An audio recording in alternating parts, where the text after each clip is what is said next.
একদা হযরত ঈসা একটি কবরস্থানের পাশ দিয়ে যাচ্ছিলেন। আল্লাহর নির্দেশে তিনি কবরে থাকা এক মৃত ব্যক্তিকে জীবিত করলেন। লোকটি কবরের মাটি ঝেড়ে উঠে দাঁড়াল। উল্লেখ্য, হজরত ঈসা আলাইহিস সালামের অন্যতম প্রধান মুজেজা অর্থাৎ অলৌকিক ক্ষমতা ছিল তিনি মহান আল্লাহর হুকুমে মৃত ব্যক্তিকে জীবিত করতে পারতেন। হজরত ঈসা আলাইহিস সালাম তাকে জিজ্ঞেস করলেন, দুনিয়াতে তোমার কাজ কি ছিল?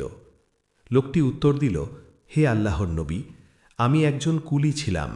মানুষের বোঝা মাথায় বহন করতাম এবং তা দিয়েই জীবিকা নির্বাহ করতাম। আমার জীবনটি খুব সাধারণ ছিল। হজরত ঈসা আলাইহিস সালাম জিজ্ঞেস করলেন, তবে তোমার কবরের অবস্থা কি? তোমার হিসাব নিকাশ কেমন চলছে? লোকটি কাঁদতে কাঁদতে বলল, একবার আমি এক ব্যক্তির এক বোঝা লাকড়ি বা জ্বালানি কাঠ মাথায় করে তার বাড়িতে পৌঁছে দিচ্ছিলাম।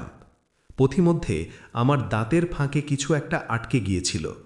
আমি মালিকের অজান্তেই সেই লাকড়ির বোঝা থেকে একটি ছোট্ট কাঠি খিলাল হিসেবে ব্যবহারের জন্য ভেঙে নিলাম এবং তা দিয়ে দাঁত খিলাল করলাম।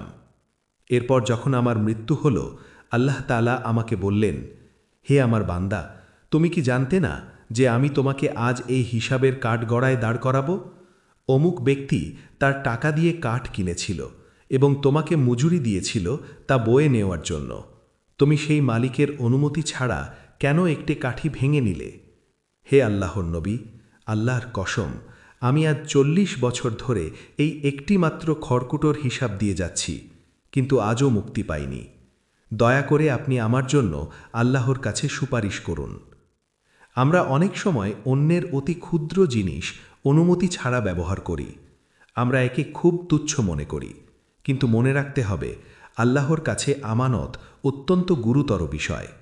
অন্যের হক যদি একটি খড়কুটোর সমপরিমাণ হয়, তবুও পরকালে তার কড়ায় গণ্ডায় হিসাব দিতে হবে। সূত্র আজ জাহরুল ফাইহ।